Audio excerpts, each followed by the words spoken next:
The storm rolled across the Arizona desert like a living beast, growling through the mesquite and slashing the sky with pale veins of lightning. Evelyn Carter held her shawl close, trudging through the mud, her boots sinking into the soaked ground. She'd been walking since sunset, driven by fear more than strength. Her old horse had collapsed hours ago, and she left it behind with a silent apology. The only thing she wanted now was shelter, somewhere to hide from both the storm and the men who wanted her found. Through the sheets of rain, she spotted the faint outline of a small cabin tucked beneath a rocky rise. Its roof sagged, the door hung crooked, but the promise of dry wood and 4 walls was enough. Evelyn stumbled toward it, nearly falling as she pushed open the door. The hinges groaned in protest, the smell of damp wood and ashes meeting her nose. Inside the cabin was little more than a single room. A hearth, a broken table, and a narrow cot with its blanket long since eaten by moths. She shut the door and leaned against it, breathing hard. Her heart still pounded from the thought of Harland Briggs, the man she'd once trusted. He'd offered her work and safety when she arrived from Kansas 2 years ago, a widow with no coin and fewer friends. But his kindness had rotted into obsession, and when she refused him, he swore she'd never belong to another man. The look in his eyes that night, full of liquor and cruelty, had followed her ever since. Evelyn dropped her satchel and knelt by the hearth, striking a match. The flicker of firelight spread warmth through the cabin, and for the first time in days she felt the tremor in her hands ease. She removed her wet shawl, spread it near the flames, and listened to the rain drum the roof. The sound almost lulled her to sleep until she heard something else, a sound like a groan. Low, pained, human. Her breath caught. She turned toward the corner of the room where shadows gathered deepest. At first she thought it was her mind playing tricks. Then the darkness moved. "Who's there?" she demanded, her voice trembling despite her effort to sound brave. There was no answer, only a heavier breath. She grabbed the iron poker from the hearth and stepped closer. That's when she saw him, a man slumped against the wall, half covered by a torn blanket. His chest rose shallowly, his skin glistened with sweat, and across his shoulder ran a dark, fresh wound that had bled through his shirt. He wasn't dead. Not yet. The firelight flickered across his face, dark bronze skin, a strong jaw, high cheekbones, and black hair tangled from travel. His hand twitched and his lips moved, forming words so faint she had to kneel to hear them. Only, "You, forever." Her breath hitched. The whisper was no threat. It was like a plea, hoarse and aching. Evelyn froze, torn between fear and compassion. His clothing, buckskin pants, moccasins, and turquoise beads, marked him as Apache. She'd heard the settlers' tales. Savages who raided ranches, killed men, took what they wanted. But the man before her was no monster. He looked half dead, and the rain had left a trail of blood across the floor where he must have crawled in before she arrived. Lightning flashed outside, and in that moment she made her decision. Evelyn lowered the poker, tore a strip from her petticoat, and pressed it against the wound. The man groaned but didn't move. She cleaned the blood as best she could with what little water she had left. When she touched his forehead, it burned with fever. "You're safe now," she whispered. Not sure why she said it. She dragged him nearer the fire, her muscles screaming from the effort. When she covered him with the old blanket, his breathing steadied. She studied his face again, the strong lines softened by exhaustion. Outside, the storm raged. Inside, 2 souls, one running from cruelty, one from death, lay under the same broken roof.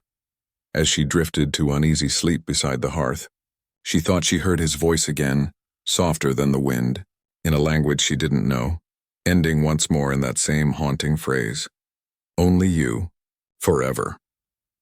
When Evelyn awoke the next morning, the storm had passed, leaving the desert silent and gleaming beneath a thin veil of mist. The air smelled of wet earth and juniper. For a moment she wondered if the events of the night before had been only a fevered dream, but when she turned toward the hearth she saw him, the wounded Apache, still lying where she had left him, his breathing slow but steady. The fire had gone cold. She stirred the ashes and rekindled it, careful not to wake him. His wound needed cleaning again, and she dreaded what she'd find beneath the bandage. When she unwrapped the cloth, her stomach tightened. The bullet had grazed his shoulder but torn deep through muscle. Infection would come soon if she couldn't find a way to treat it. She used the last of her water to wash the wound, whispering small comforts she doubted he understood. Yet every time her hand brushed his skin, his muscles twitched as if he could hear her voice from somewhere far away. When she finished, she wrapped it again with a strip from her underskirt. As she sat back on her heels, his eyes opened, dark, piercing, and sharp as an eagle's. Evelyn gasped and stumbled backward, knocking over a bucket. He tried to sit up, groaning from the pain, his gaze darting around the room before landing on her again. "Where am I?" His voice was low, husky, accented but clear. "You're safe," she said quickly. "You were hurt. I found you here, in this cabin." He studied her for a long moment as though weighing whether to believe her. His gaze softened slightly. "You cleaned the wound." "I did what I could," she said. "You need more than that. Clean water, herbs, maybe help from a doctor." At that, he gave a faint smile, one without mirth. "Doctors don't come for my kind." Evelyn hesitated. "You're Apache." He nodded once without shame. "My name is Taza." She repeated it softly. "Taza." The name rolled on her tongue like something sacred. He looked at her then with quiet curiosity. "You are not afraid?" She hesitated. "I should be," she admitted. "But you were bleeding and I couldn't just leave you?" A silence fell between them. The fire popped and cracked. Outside, a coyote howled from a distant ridge. Taza tried to rise, wincing as he pressed a hand to his shoulder. "I must leave before others come." "Others?" He looked toward the door. "The soldiers. They hunt anything wearing my skin." Evelyn's brow furrowed. "Why would they?" "I was a scout for them once," he said, his voice like gravel. "I helped them find trails through the mountains. When they burned my people's camp, I turned my rifle on them." He paused, staring into the fire. "Now they call me outlaw." "Both sides wish me dead." Evelyn's heart twisted. She had fled men who claimed to protect her too. Men who hid cruelty behind uniforms and polite words. "Then we both have enemies," she said quietly. He turned his head toward her, studying her face. "Who hunts you?" She looked down, fidgeting with her sleeve. "A man I once worked for. She stopped, her throat tightening. "He doesn't like to lose what he thinks he owns." Taza's expression darkened. "You ran." "Yes," she whispered. "You are brave." She shook her head. "No, just tired of being afraid." The corner of his mouth lifted, a flicker of understanding. "Fear is not weakness," he said. "It is the way the heart stays alive." They sat in silence for a while after that, two fugitives from different worlds, joined only by the crackle of fire and the shared weight of survival. When night came, Evelyn thought he had fallen asleep. But as she lay down near the hearth, she heard his voice again, quiet as a prayer through the dark. "No harm will come. Not while I breathe." And though she didn't understand why, for the first time in months she believed it. The days that followed slipped by in quiet rhythm, the kind of silence that wasn't empty but watchful. The desert stretched wide and endless around them, its vastness both a comfort and a warning. Evelyn and Taza spoke little at first, though every sound in the cabin seemed to carry a meaning of its own. The scrape of flint, the bubbling of water in a tin pot, the steady beat of his knife against wood as he carved a handle for her kettle. Taza's wound began to heal slowly. He moved with care, his broad frame casting long shadows in the cabin's doorway. Every morning he stepped outside to scan the horizon, searching for smoke or riders. Evelyn often watched him through the cracked window, wondering what ghosts haunted those dark, steady eyes. When he came back inside, he would nod silently toward the fire, a gesture that meant safe, for now. Evelyn tried to busy herself, but the quiet between them pressed close. She had spent her life surrounded by words, gossiping ranch wives, lying foremen, men who promised things they never meant to give. Now silence felt strange, safe but sharp around the edges.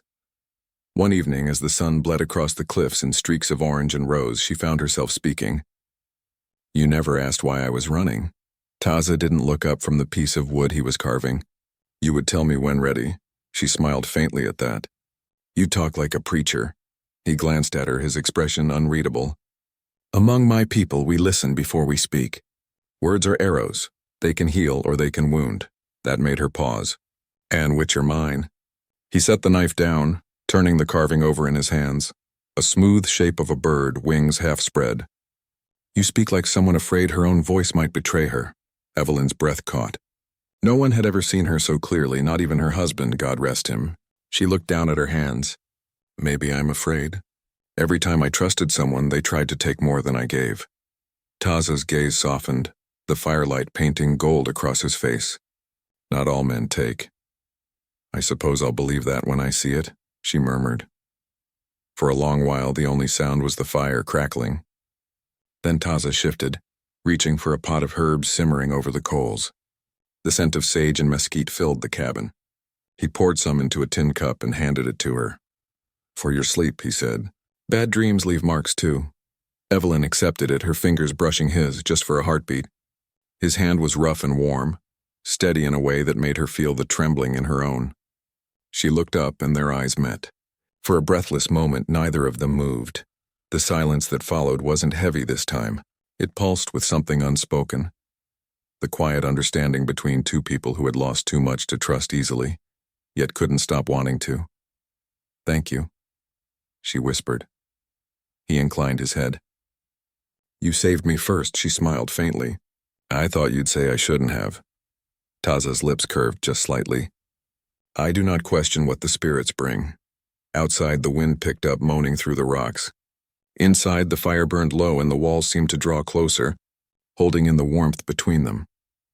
When Evelyn stood to spread her shawl across her shoulders, her fingers brushed against his carved bird again.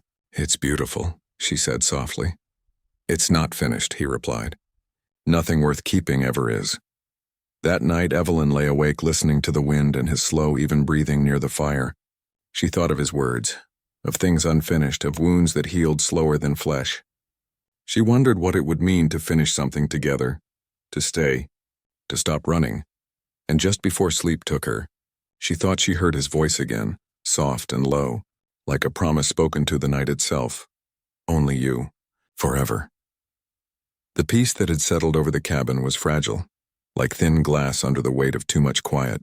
For days the desert lay still, the air heavy with heat and the slow hum of cicadas. Evelyn and Taza had fallen into an unspoken rhythm.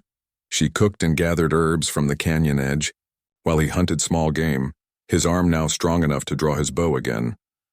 But beneath that calm, both of them knew it couldn't last. Taza could feel it, danger riding closer with each sunrise. He had lived too long on the run not to recognize the signs. The faint tremor of distant hooves, the hawks circling lower than usual, the stillness of the coyotes at night. He said nothing to Evelyn at first, unwilling to break the brief peace they'd built. Yet his eyes lingered longer on the horizon each morning, and his hand never strayed far from his knife. Evelyn sensed it too. One afternoon, as she was washing linens in the stream behind the cabin, she saw something that made her blood run cold.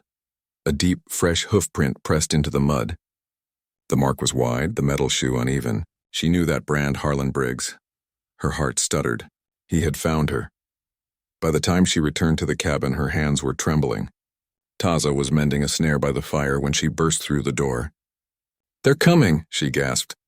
I saw the tracks. He looked up sharply. How many? 3, maybe 4 horses. He rose immediately, his movements calm but deliberate. We must go before they reach the canyon. Evelyn caught his arm. No, if we run, they'll follow. They know how to track. Taza's jaw tightened. And if we stay, they will find you. She swallowed hard. If Harland sees you, he'll kill you just for standing next to me. Taza's dark eyes met hers, steady and unyielding. If he comes, I will end him.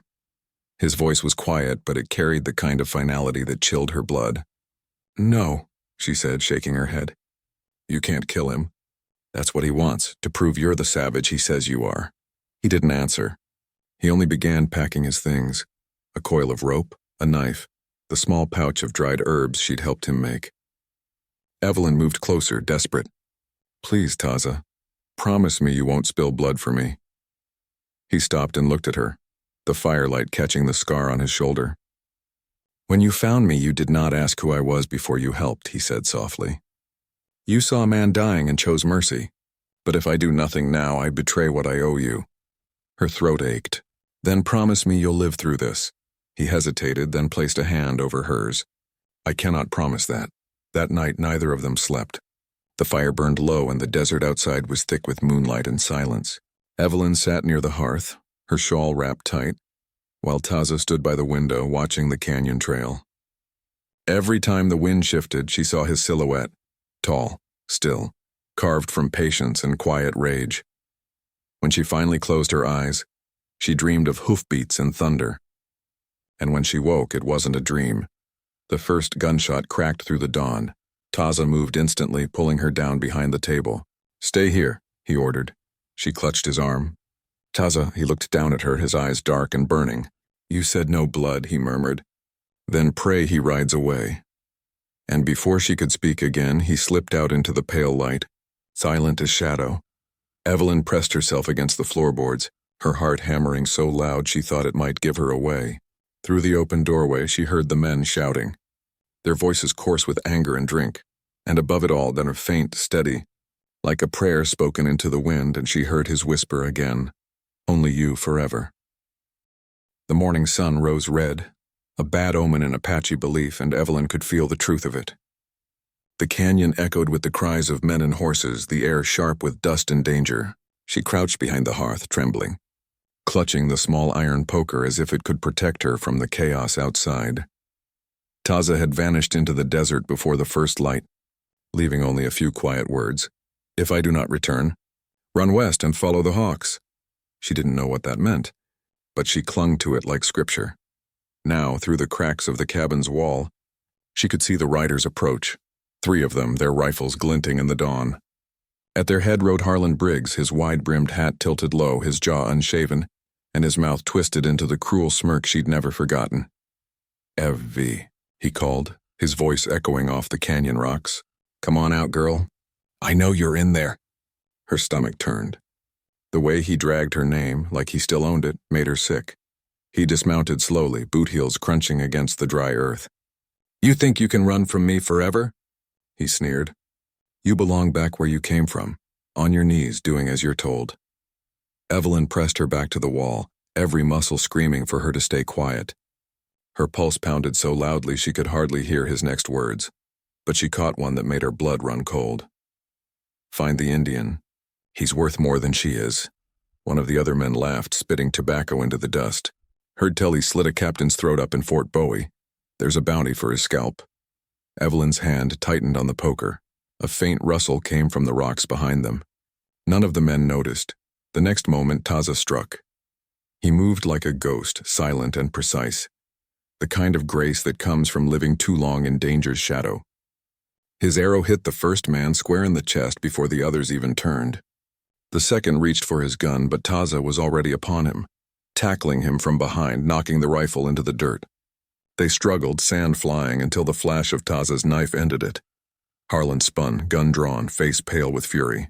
"You savage bastard," he roared. Evelyn burst from the cabin. "Harland, stop!" she cried. He froze, gun aimed straight at her. "Get away from him, Evie," he hissed. "That ain't a man. That's a beast that needs killing." Taza rose slowly. Blood streaked across his shoulder and cheek. He didn't reach for his weapon, only stared at Harland with eyes dark and steady. "You come here for her," he said, voice calm as wind. "You leave without her." "Like hell," Harland spat. "She's mine. She's not something to own," Taza said. "She is fire. You touch, you burn." Harland cocked the gun. Evelyn screamed, and the sound broke something inside Taza. He lunged forward as the shot rang out. The bullet grazed his side, but his momentum carried him through, knocking Harland to the ground. The 2 men grappled in the dust, every motion raw and desperate.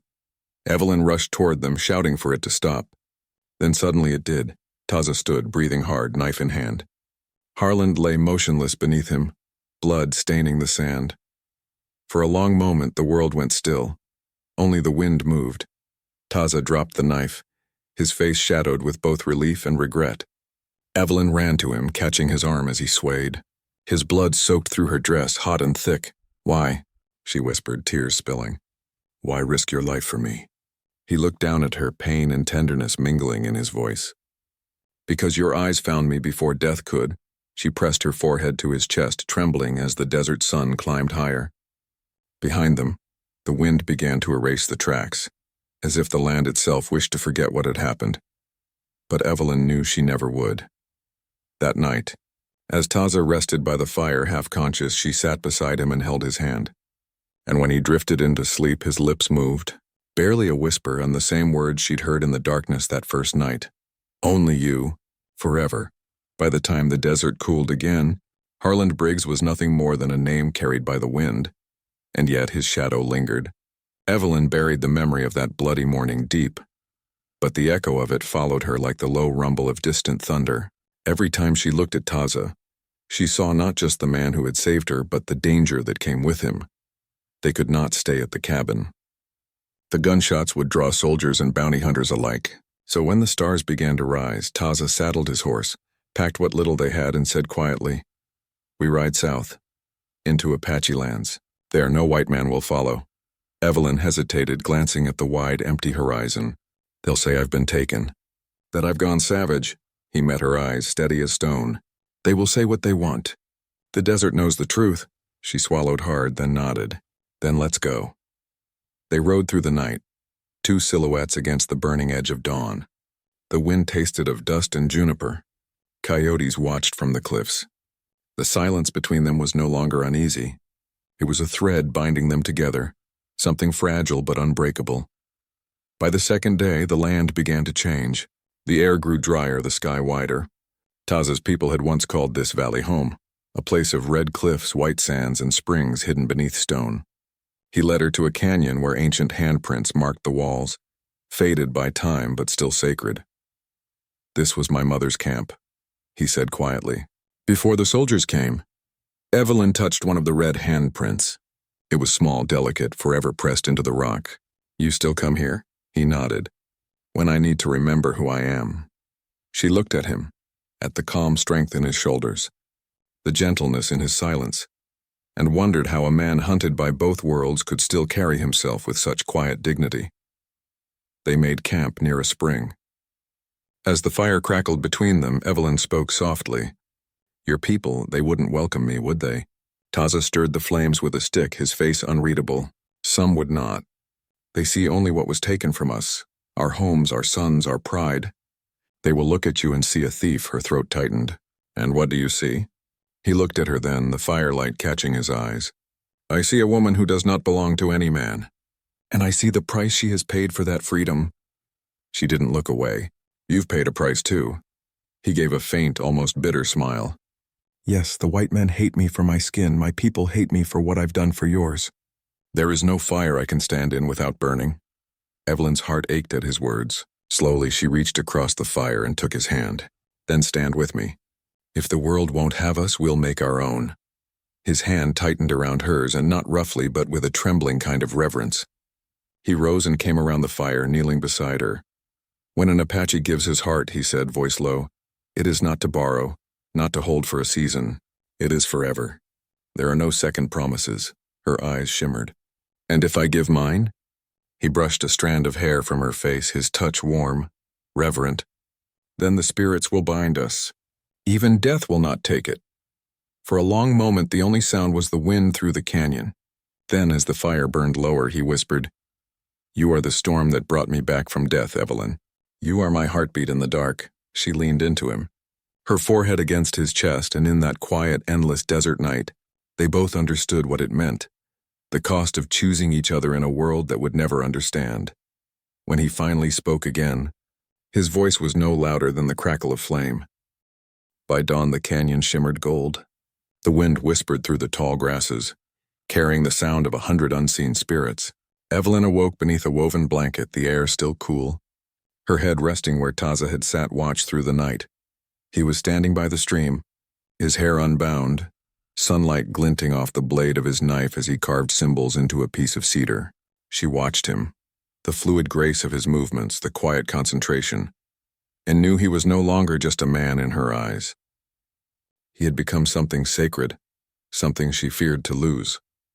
When he noticed her watching, he came to her, holding the carved cedar between his palms.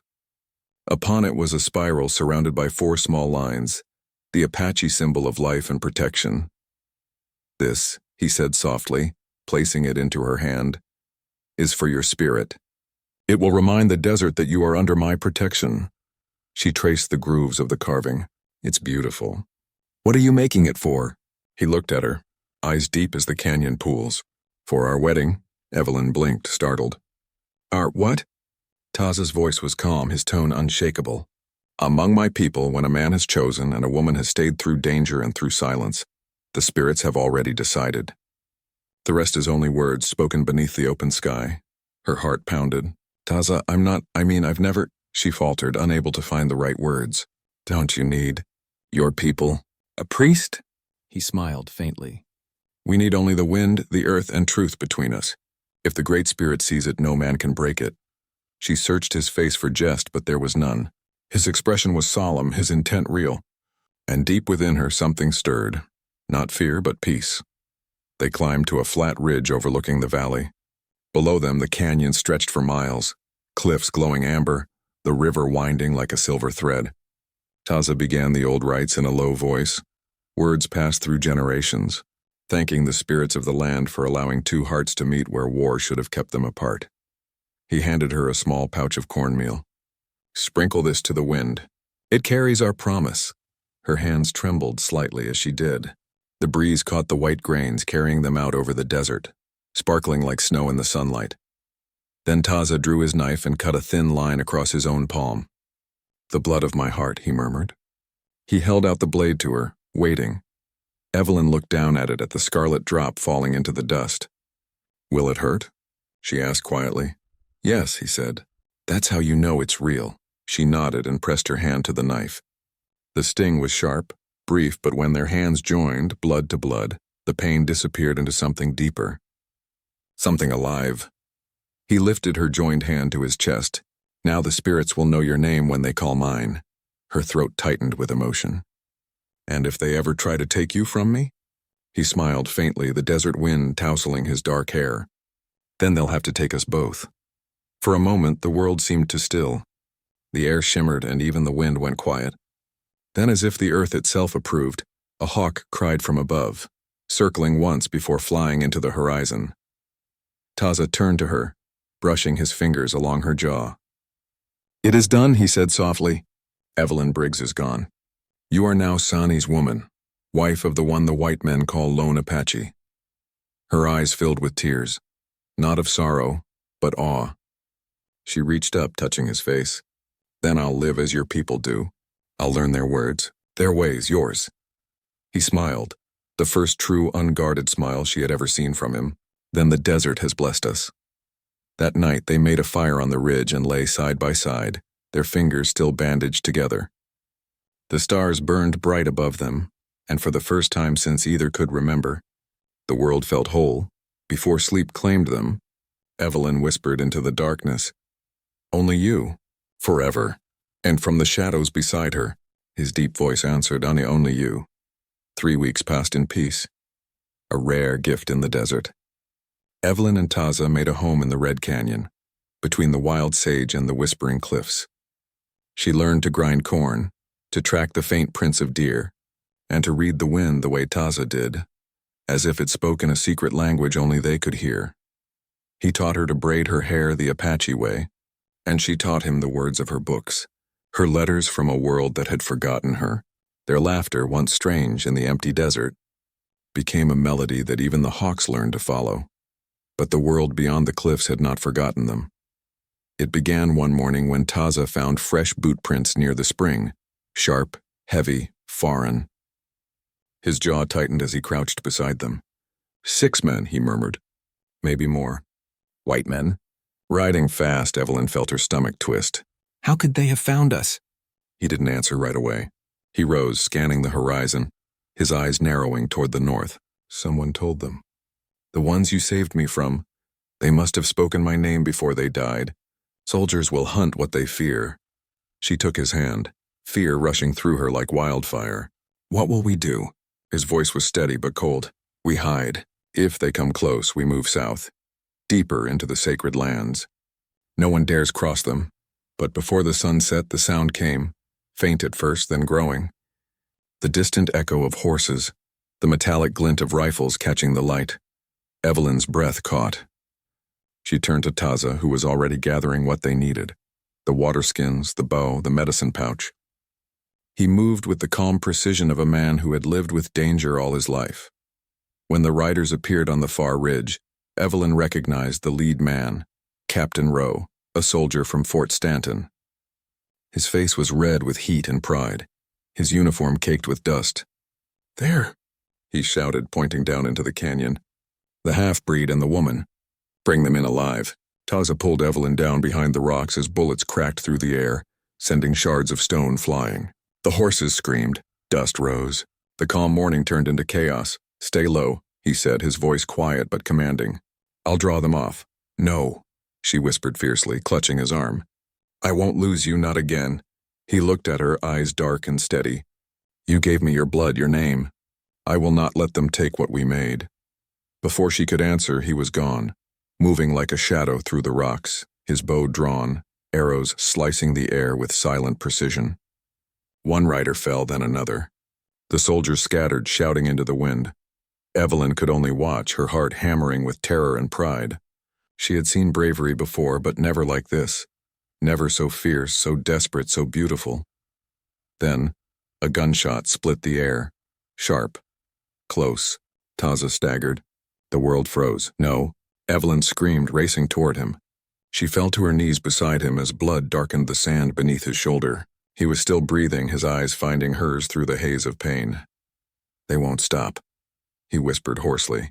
"Run, go south." Tears blurred her vision. "I'm not leaving you." He reached up, his hand trembling as it brushed her cheek. "You promised me forever. Go, so that forever can live." Behind them, the soldiers were closing in, the ground trembling with their approach. Evelyn's mind spun. Then she did the only thing her heart would allow.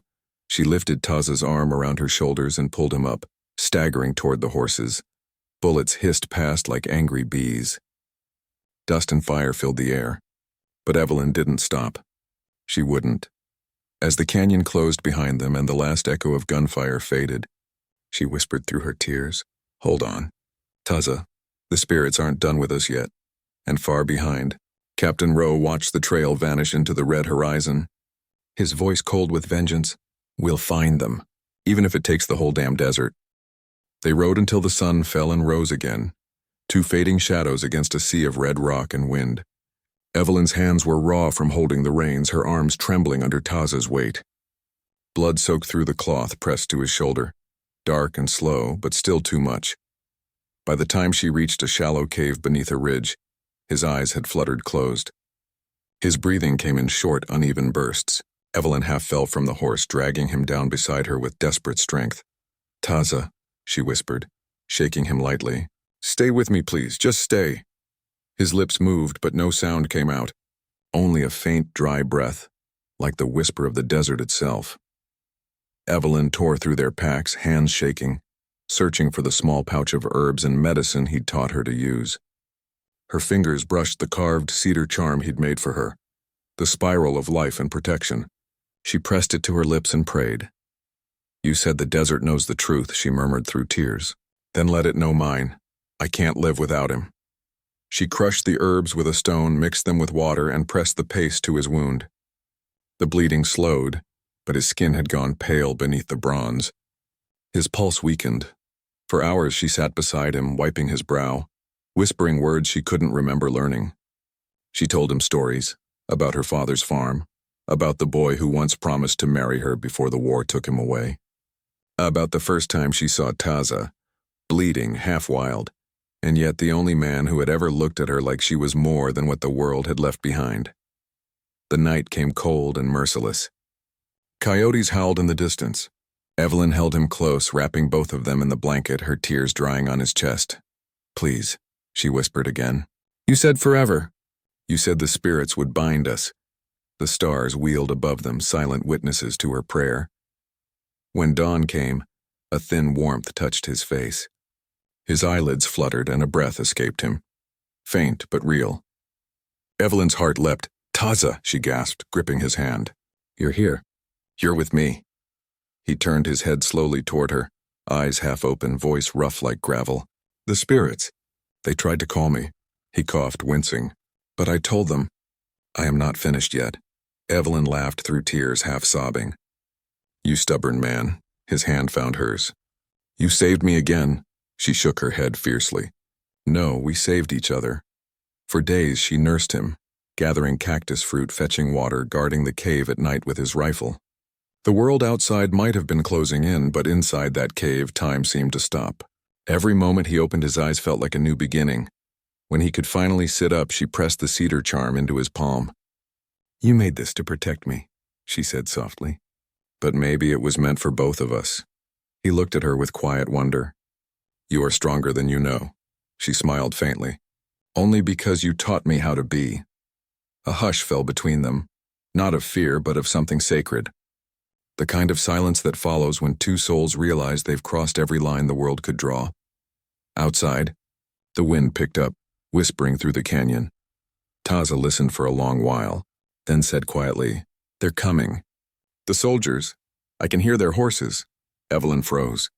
"We can't fight them, not like this." He nodded grimly. "No, but we can make them think we're already gone." She blinked.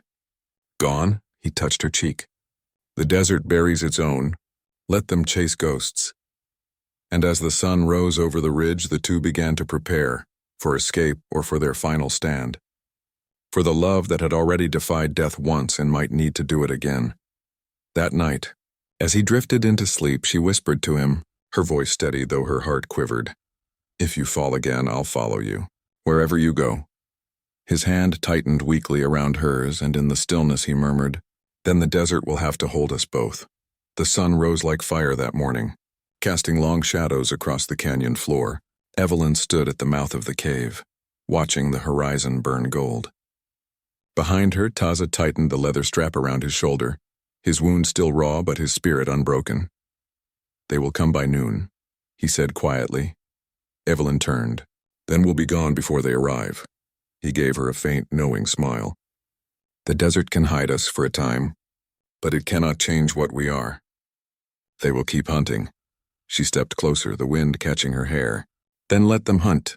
I don't care where we end up as long as you're there." For a moment his eyes softened. "You speak like an Apache woman now," she smiled through the fear. "Maybe I am one." Taza reached for her hand, his touch gentle yet strong. "You are more.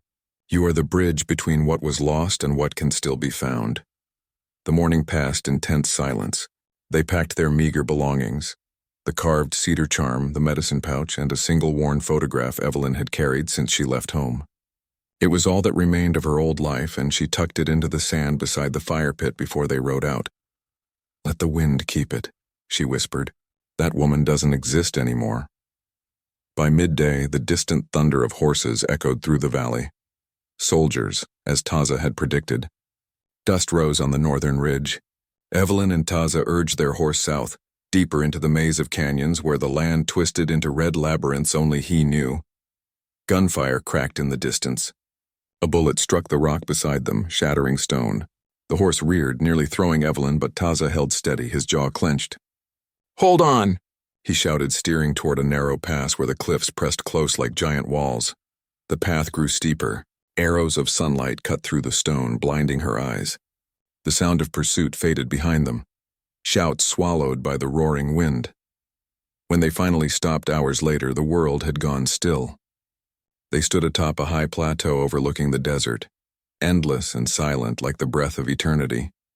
Evelyn slid from the horse, her legs trembling. "Did we lose them?" Taza nodded slowly. "For now." He dismounted, walking to the edge of the cliff. The wind tugged at his long hair, carrying sand and whispers. "This is where my mother's spirit lives. If I die here, I will not be alone." Evelyn's heart clenched. "Don't speak like that. We're going to live, Taza. We'll find a place. We'll start over." He turned to her, eyes dark and endless. "There is no place left that will have us, Evelyn. Not their world, not mine." She shook her head, tears burning her eyes. "Then we'll make our own world." He stepped closer, cupping her face with both hands. "We already did," he whispered. "Here." He touched his chest. "And here." He touched hers. The wind rose, wild and warm, whipping around them as if the desert itself bore witness. Evelyn clung to him, her tears lost to the dust. "I love you," she breathed. "I don't care what comes next." Taza's lips brushed her forehead, slow and reverent. "Then this is our forever." Behind them, the horizon shimmered, a line of riders emerging faintly in the distance, their banners glinting. The soldiers had found the trail again. Taza turned to the horse, preparing to mount. But Evelyn caught his hand. "No," she said firmly. "Not this time." No more running. He looked at her, surprised, and then slowly, he nodded. Together they walked to the cliff's edge, the world stretching endless before them. Red rock, gold sand, and a sky vast enough to hold their souls. He took her hand and whispered, as he had that first night in the darkness, "Only you." "Forever," she smiled through her tears. "Only you." The wind howled fierce and free, wrapping them in its arms. When the soldiers reached the ridge hours later, they found no footprints leading down, only two sets fading toward the cliff's edge, and a cedar carving pressed into the stone, its spiral glinting beneath the sun. The men stood silent, their rifles lowered as the wind swept past them, carrying a faint whisper that no one could explain. It was a voice, low and steady, the echo of a promise that would outlive them all. "Only you, forever."